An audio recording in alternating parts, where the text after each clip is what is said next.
This podcast is brought to you by Podcast Nation.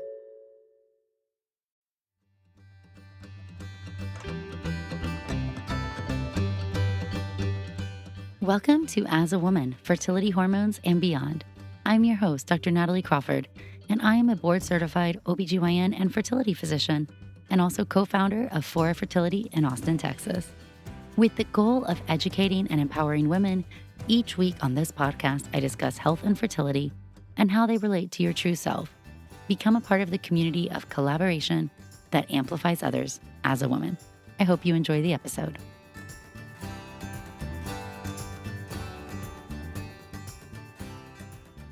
Hello, friends, and welcome back to the As a Woman podcast. Today, we are talking about eating plant-based.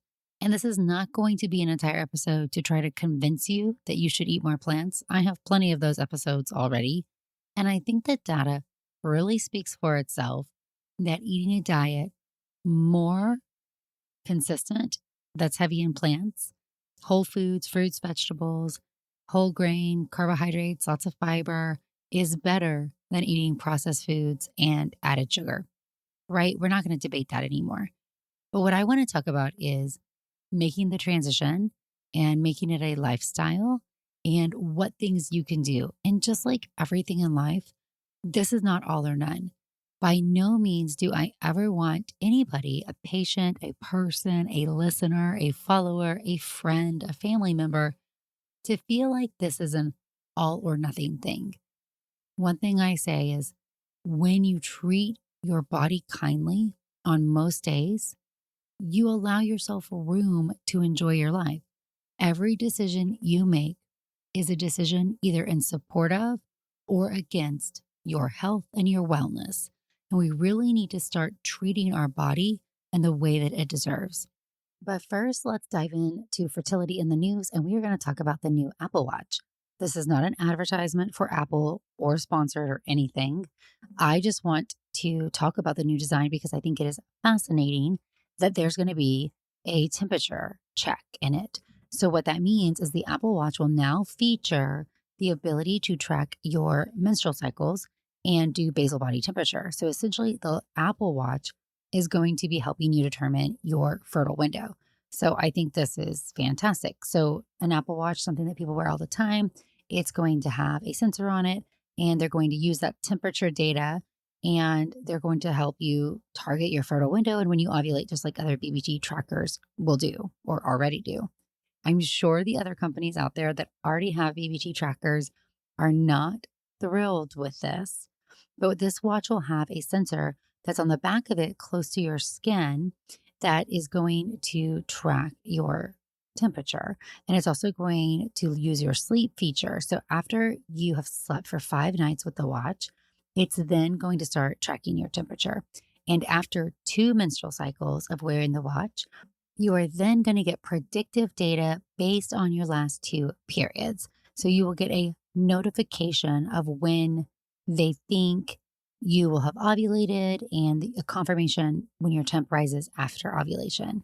So this is really interesting. We're seeing Apple get into the fertility device and the ovulation tracking game. Personally, I think this is a great feature to add on to a wearable that a lot of people already have. We know that pregnancy tracking apps and period tracking and ovulation tracking has been a huge industry right now. And instead of buying a separate device, this is really nice. Now, one concern since the overruling of Roe v. Wade by the Supreme Court is reproductive health apps, their ability to share data with potential police officers or somebody who could be investigating you, especially in states where abortion has been limited. So Apple in their presentation went to great lengths to say that they have privacy protections and all health and fitness data is encrypted. So they said no health data will be shared without your permission, and you can select whether you want to share or not share your data. Overall, let's remember that using BBT or basal body temperature to track your cycles is only helpful if you have regular predictable cycles. So if your cycles come at irregular intervals, this is going to be hard because what the app is trying to do or what the watch is trying to do is use what's happened in 2 prior cycles to come up with the mathematical formula to predict when you'll ovulate in the next cycle. So it's predicting that based on when you ovulated 2 times prior. They're seeing the shift, they're counting backwards based on when your progesterone normally rises after ovulation, and they're telling you your off date. So if your periods vary by more than just a few days every month, then we are concerned this is not going to be as accurate. So that same warning we give to anybody who's trying to do cycle tracking with BBT or with a calendar method, because these are really closely related. Remember that getting that confirmation of the progesterone surge is what raises your temperature. So when you ovulate and in that follicular phase, you have no progesterone. You're just growing estrogen. At the time of ovulation, peak estrogen and low progesterone. After ovulation, however, that follicle that grew the egg reforms the corpus luteum, and now it is going to make progesterone. And this progesterone is what causes your temperature to elevate. So we have elevated temperature in the luteal phase. And what the watch is trying to determine, or any basal body temperature tracking method, when does that progesterone rise occur? And again, it occurs after ovulation. All right, so let's dive back into whole food plant-based eating. So first, what is plant-based? When we say whole food plant-based, what we mean is that you are eating mostly plants or a diet very high in plants and plant-rich. It does not mean you can't eat meat. We do say whole food plant-based, and a lot of us who are whole food plant-based use it that way to distinguish it from being vegan, meaning when I first went vegan, I ate Oreos. I mean, they're vegan and really junky food. So you can be a junk food vegan super easy. But when we say we're whole food plant-based, we're really trying to eat foods that are whole and less processed and less artificial. So the Oreos don't really fit into the diet. Officially, however, a plant-based diet is one that is mostly plants, so mostly vegetables, whole grains, fruits, beans, seeds, and nuts, but you can have some meat. It's not a restrictive diet. We usually say 2/3 of your plate should be plant-based foods if you're doing a whole food plant-based diet, and the remaining third could be a lean protein, whether that is tofu or beans or chicken or fish. We really do not recommend red meat as much as it is a cancer-causing. It's a carcinogen, we know that. And one of the nice things about a whole food plant-based diet is that it consistently, in studies, more than 2 decades worth of studies, has shown to reduce your risk of cancer. And this is ongoing and so important. There was recently a study published in Nature that was showing us that there is an increase in early onset cancer, meaning cancer before the age of 50. I think when most of us think of cancer, we're thinking about cancers that's not going to happen now, that's going to happen later. We're seeing more celebrities in the news get diagnosed with cancers at an earlier age, and the increase in cancer in younger populations is becoming more prevalent. That's proven in studies. And so why are we seeing an increase in early onset cancer?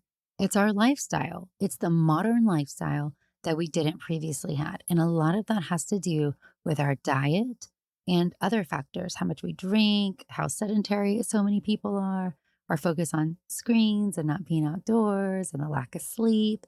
So the lifestyle that we are living as modern people in this society is causing more cancer. We're seeing that. Now, how do we combat that? Well, you have to go change your lifestyle. There's a lot of different health benefits to eating a plant-focused diet. And so let's think some of those. Number one, it can support your immune system. So that's really great, meaning plants have nutrients in them that you can't just get from everywhere. They have different vitamins and minerals. They have lots of antioxidants, and they help keep your cells functioning normally. So a healthy immune system is really important, because what do you think fights cancer if you start having cancer develop in your body? It's going to be your immune system.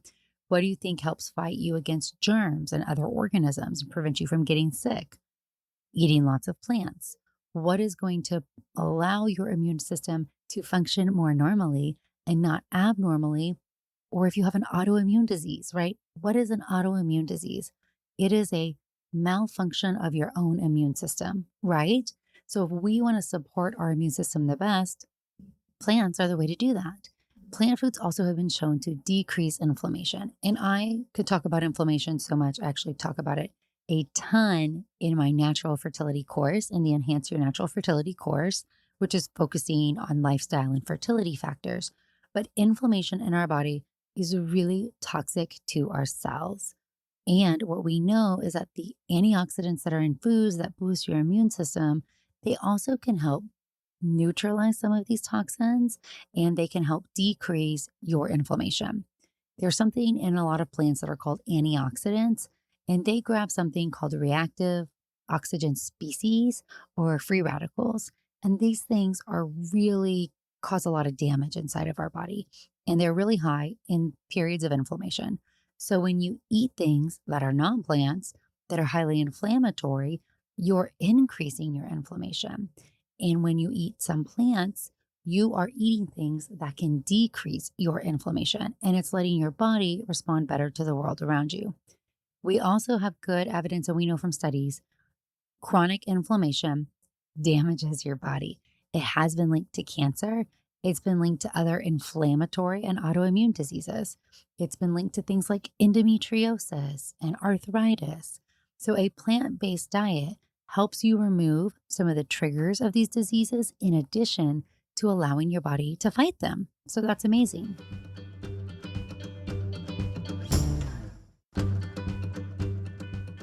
Another thing a plant based diet does is really help you maintain a healthy weight. So, we know that being obese or overweight is a risk factor for so many diseases, including cancer.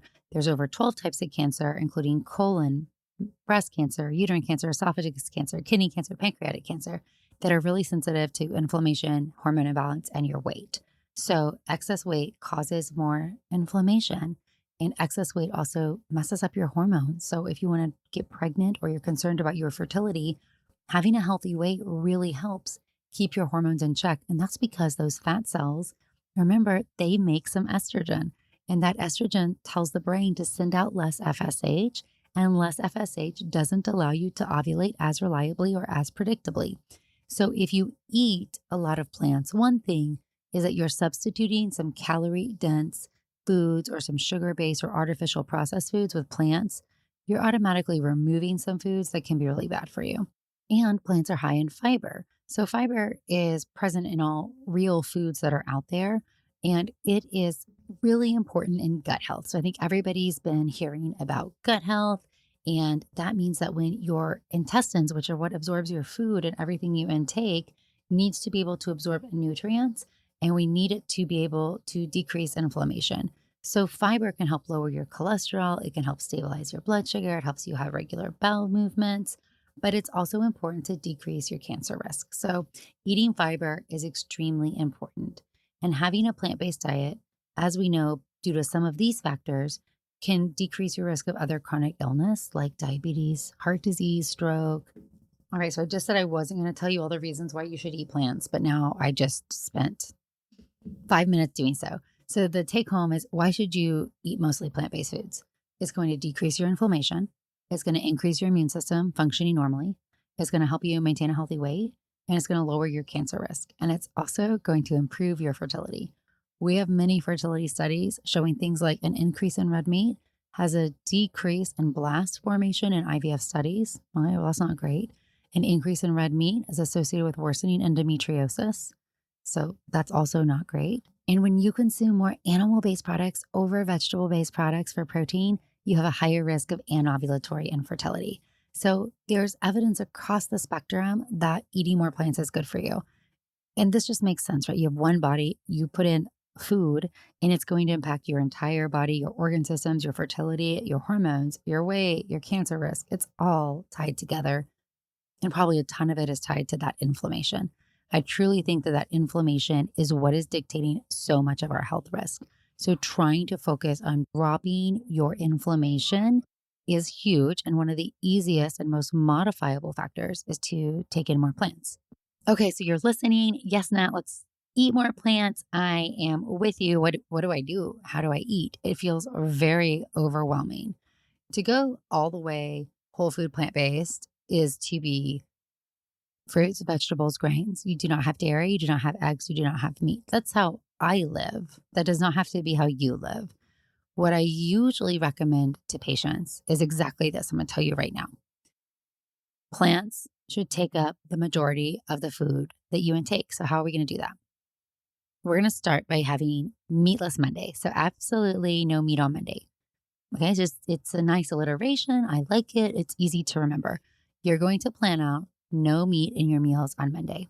Your other days of the week, and I didn't say it has to be vegan. I didn't say it has to have no dairy or no eggs. Just at the very beginning, you're not going to have meat. Okay, no meat on Monday. Then the other days of the week, you're going to have meat only one serving a day. So the other two, if you eat 3 meals a day, are not going to have meat in them.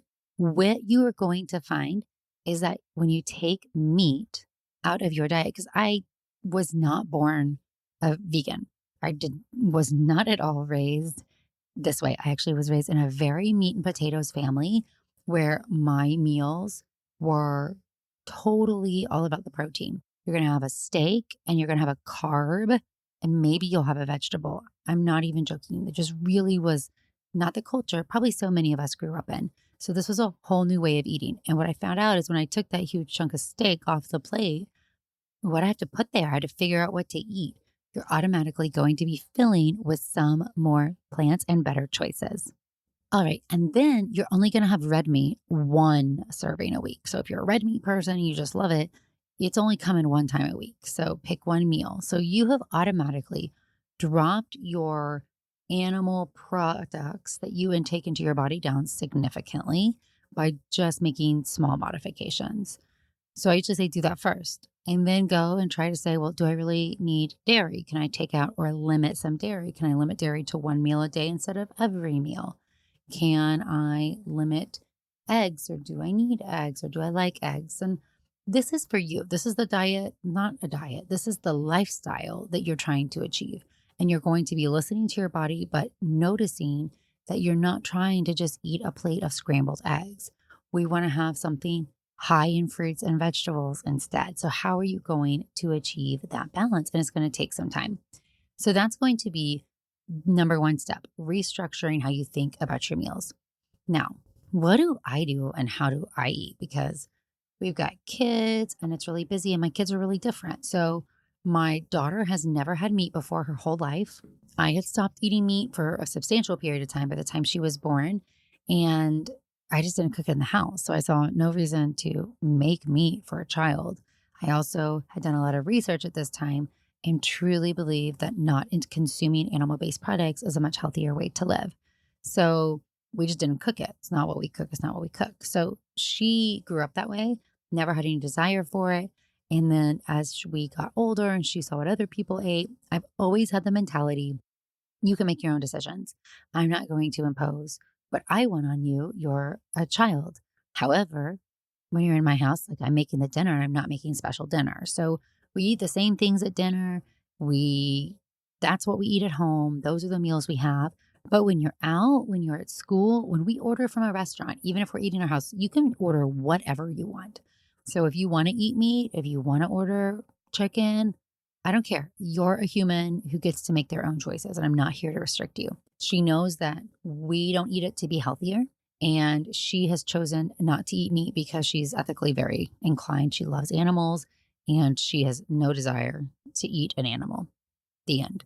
My son, on the other hand, does not complain, eats our meals at home, totally fine, but will completely choose meat sometimes at school. He has no problem saying, I ate chicken tenders and they were awesome, or I want to order the chicken fried rice. He's 6, but he didn't eat meat products for all his early years until he went to school or he started trying some. So can you raise kids this way up? Absolutely. It's all about whatever feels comfortable to you. And I have some friends who would never imagine letting their kids eat chicken tenders at school, but that's just not my mindset. My mindset is you need to eat and make your own choices and feel good with them.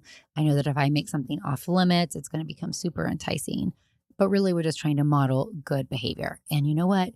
They eat their vegetables, they eat their Brussels sprouts and their cauliflower, and they never complain about it. And they eat vegetables that I didn't even know existed when I was their age. So we're doing okay on that end. I also am so basic when it comes to meals during the week. I have a few meals that we eat all the time, and I meal plan and I do lunches very simply. But I just don't have time. I'm a mom and I'm busy and I want to eat healthy. So what do? I meal prep on Sunday. That's just the time we've dedicated that we can get groceries and I can meal prep and my husband can spend time with the kids. So that time is carved out. I would rather have it to do other things, but this feels like self-care to me because if I don't, then it's going to be much harder for us to eat and take care of our bodies. So during the week for lunches, make lunches for 5 days of the week. Usually, what we'll do is get a big thing of spinach or kale or arugula and we make salads. And so, salads usually are going to have, I usually have edamame that I will steam up and put in there. I will usually put some type of protein, whether it's tofu or tempeh.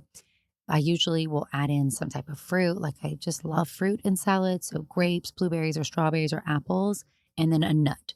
So whether it's pistachios or almonds or cashews, whatever, it just depends on whatever we have. But that is the basic salad plan for me. So some type of greens, a protein, nuts, fruit. Super simple, right? That's what we do. And don't even try to make it creative. We eat that 2 to 3 days of the week, depending on how big of a thing of lettuce we had. So 2 to 3 days. And I make them for my husband just because it's like, here, honey, Jace, be healthy. We eat that salad. So there we go. Then I usually make a stir fry for one day. So I use quinoa. I get a stir fry mixed veggie from HEB. So it's already pre-chopped. And I usually just bake up some tofu real easy. And so split that between us and we have a stir fry. And then I usually will plan the other day is going to be a leftover for something we make during the week. During the week, I usually try to make something in the crock pot at least once. So a day that I work from home that I can go throw everything in during lunch. That's either going to be a curry, a minestrone soup, a chili. I don't even know what else do I make in the crock pot, but so something that's kind of a one pot dish. I will chop up the things for it on Sunday and put them all in a Tupperware. So a big glass Pyrex. And then I can just dump them all into the crock pot. 90% of the time is just a soup, just because that's easy for us. Dump them all in the crock pot, and then that's our dinner that night. That one is usually gives us leftovers for the other day. Okay, then we live in Texas, y'all. Taco Tuesday, pretty much a staple around here. So our standard taco, I'm telling you right now, black beans, butternut squash. I buy it pre-chopped, so I don't even have to mess with it. I just put it in the oven and it just softens and it's delicious with black beans in your taco. And then we have avocado and tomatoes that we'll cut up, and I will cook cauliflower on the side. 90% of the time, it's exactly that for Taco Tuesday. Kids love it too. That's what we do for Taco Tuesday. So boom, 2 meals. And when I'm ordering my groceries, I don't even think about it. Then we'll usually have a pasta night one night a week where it's either risotto. Jason makes the best risotto. Our risotto usually has carrots and green beans in it, or it'll be what the kids call tunnel pasta, which is a like cashew based mixed with tomato sauce. I mean, this one's so easy. Cook your pasta, then you're going to soak a cup of cashews. You're going to blend them with a jar of spaghetti sauce. I like Rouse sensitive. Then you're going to add nutritional yeast. I add like 1/4 of a cup because I really love nutritional yeast, and some salt, and all of that's in the blender, the cashews, the Rouse, the nutritional yeast, and the salt. And then after the pasta's cooked, you would put that on top of it. I usually chop 3 zucchinis up into little bits, put them in the oven for about 25 minutes, and add that into the pot. So it's like pasta with a veggie cooked into it. That's my kids' favorite thing. Y'all didn't even know this was going to be a recipe episode, did you? That is my kid's favorite meal. We call it tunnel pasta. If you make tunnel pasta, tag me at Natalie Crawford MD, y'all. It's our favorite thing. So that's our easy one. So we do some type of like soup usually in the crock pot. Then we'll have a tacos. Then we'll have a pasta. And then the next night, we usually do some roasted veggies over quinoa. And I like to make a little garlicky cashew sauce, or we'll put barbecue sauce over it, or teriyaki if we want it more stir fry. So some type of roasted veggie bowl. Think roasted veggie bowl. And that's our week right there. That's 4 nights. So we have those 4 nights kind of easy, just fill in the gaps, get the groceries, prep them, and we're good to go for our busy week. We usually order out on Friday and play the weekend by ear. But that really allows us to not have to put tons of time into this, but eat foods that everybody likes and we feel like we're eating well. So that's lunch and dinner. And then I make a green smoothie for breakfast. That's just my favorite because I'm usually working. I'm not a huge breakfast person anyway. So if I have breakfast, it's on the weekend. It's probably just bad medicine habits. Get up, drink coffee, do some intermittent fasting, and then have a late morning green smoothie with protein powder. I love the Aloha protein powder, but I'm sure there's 1,000 good ones. But the Aloha vanilla is my favorite. So that's it. That's what I eat during the normal week. Green smoothie with protein powder, one of those lunches, one of those dinners. Boom.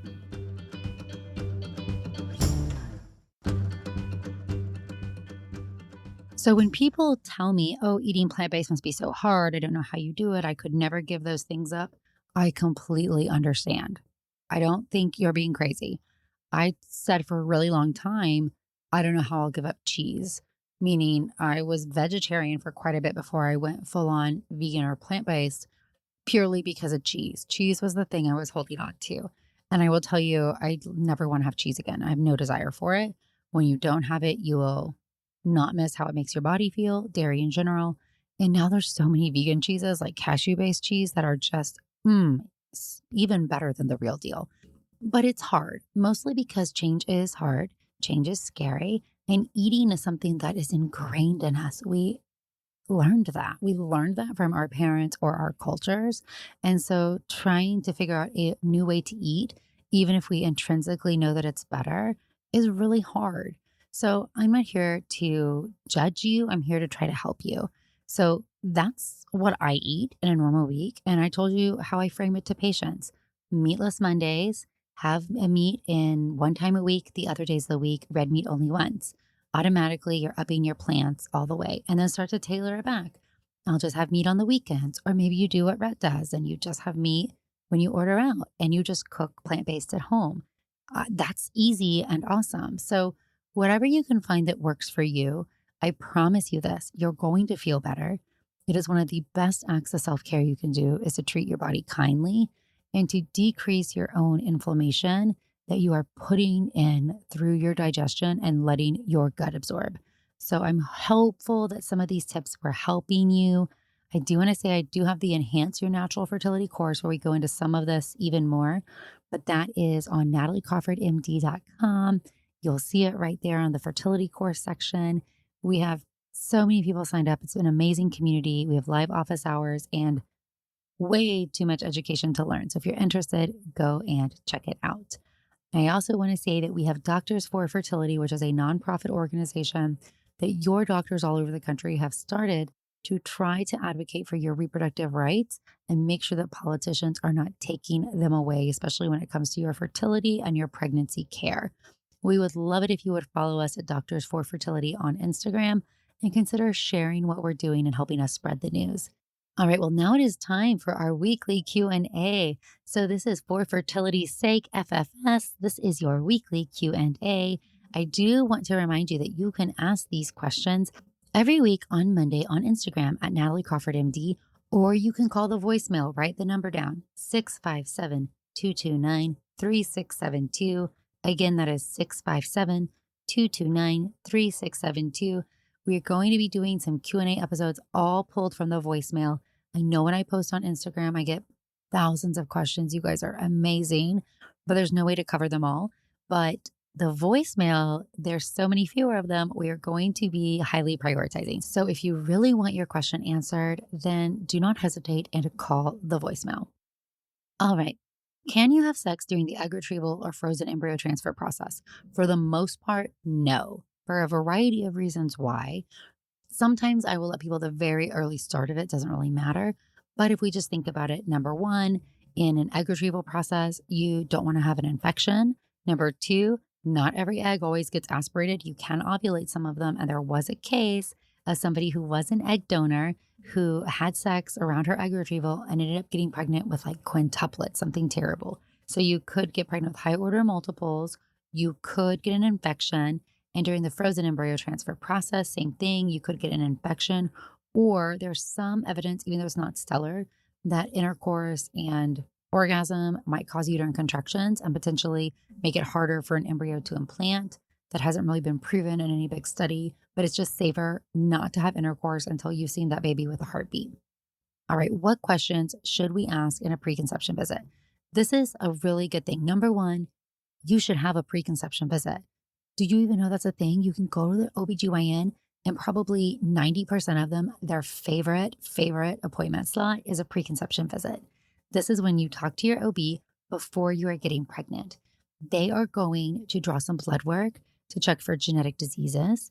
They're going to check that you're immune to rubella and varicella and you don't need any booster shots. They're going to check that your thyroid's okay and your vitamin D is okay and everything looks good to get pregnant. They're going to ask you about your period. So what should you ask? You should ask if you have any issues with your periods, if there's anything else that could be going on, or if there's any tests. If you've ever had history that is really suspicious, like a chlamydia infection, you can ask or consider getting an x-ray test of your fallopian tubes early, or if you have a known diagnosis of endometriosis. If your partner has an issue, especially with erection ejaculation, you're concerned you may not be able to have intercourse, ask for a referral to a urologist to get them seen sooner so you can start that process. But pretty much they're going to make sure everything's healthy to get pregnant, talk you through some basics about healthy lifestyle for pregnancy. And you should ask them, well, when do I contact you? What does it look like when I do get pregnant? That way you can talk through that. It's also a good time for you to see if that OB is a good fit for you, which things I like to ask is, who delivers? Is it always your doctor? Is it doctor of the day? If so, do you meet the other doctors? There's no right or wrong answer on that one. There's pros and cons. If it's almost always your doctor, then you're probably going to wait in clinic a long time because your doctor is leaving to go deliver. If it's the doctor of the day, then your clinic appointments are probably going to be faster, but you probably want to make sure that you meet your doctor at some point, or all the doctors, so you feel comfortable with whoever it is. So there's no right or wrong there. All right. Next is, how long do you think people should wait to tell people after a positive test? I think this is highly personal, but this is my own experience after going through so many pregnancy losses myself. So if you haven't been here for a long time, I went through many pregnancy losses. I had 4 total losses. And even then when we got pregnant, my daughter, I didn't tell anybody till after the anatomy scan. I was just too scared. In hindsight, the hardest thing about all of my miscarriages was that nobody knew I was pregnant. So I couldn't then call and tell them I was miscarrying because I never told them I was pregnant. So I didn't have the support that I could have had. So I think you should tell your person or your close people early so that if something goes wrong, you have those people there to support you. That doesn't mean you have to put it on your Instagram or TikTok. You certainly can. And people are sharing their stories and they're so brave and vulnerable out there. But I think that the idea that we need to keep it a secret and hide it from everybody is really outdated. It makes miscarriage and pregnancy loss even more of a stigma. And the more that we feel comfortable opening up to the people close to us, the more they're going to be able to support us if something does go wrong. All right. Why do they put you on birth control before IVF? This is a great question. There are a lot of different protocols for IVF, meaning the medications that we use to achieve the job. The job of the medications in IVF are to get the eggs that are available in 1 month all to grow. When those eggs grow, we are allowing the eggs to mature, and those are the ones we can take out with the egg retrieval. The body only naturally wants one of them to grow. So this means we're having the body go against what it normally wants. And depending on your age, you could get anywhere from 10 to 30 eggs. It just very much depends on your age and your ovarian reserve. Birth control is typically used to synchronize the cohort. How I like to think about this is FSH is follicle stimulating hormone, and it's the hormone from the brain that usually stimulates one egg to grow. Think about the brain sending out just enough FSH for that one egg. When you take birth control, it stops the brain from sending out FSH. And so what that means is that all of the eggs that are available that month don't have any food. So they synchronize, they stay small, the receptors for FSH open wide up. And then if you come in after that with high doses of FSH, we're now exposing all those eggs to tons of FSH and allowing all of them to grow. So it's really a great option for some people to try to get more eggs to grow. Now, that being said, everybody responds to birth control different, and I certainly have seen it over suppress some people. And I'll try a normal protocol or a birth control protocol because I think it will be best based on their ovarian reserve. And I just do not like my results. And so I will then cancel and do another protocol.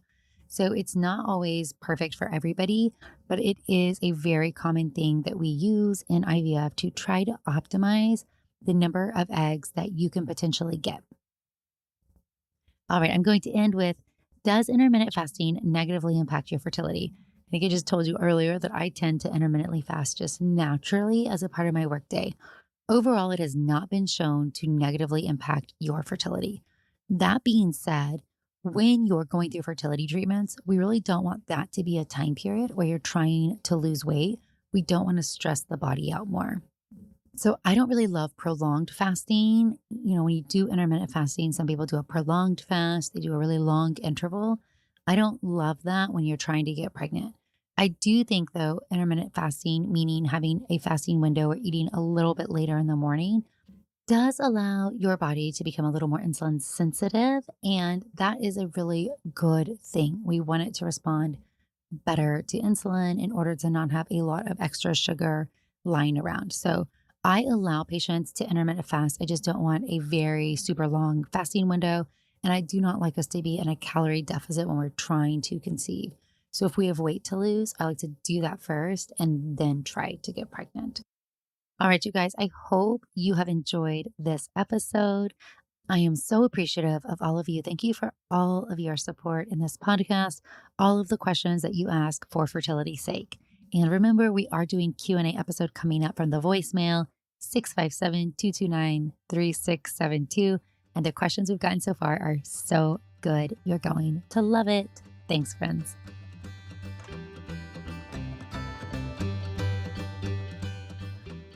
Thank you all for listening to As a Woman.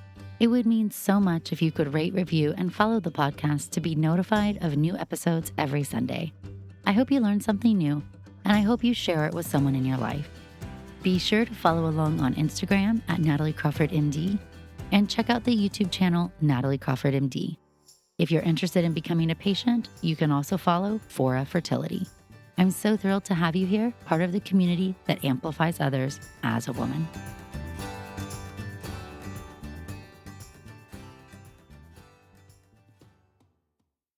My name is Len Webb. And I'm Vincent Williams. We'd like to welcome you to our documentary podcast, The Class of 1989.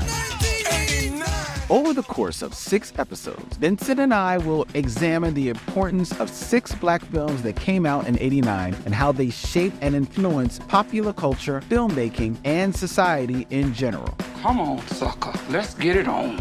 New episodes will begin running weekly on March 6th.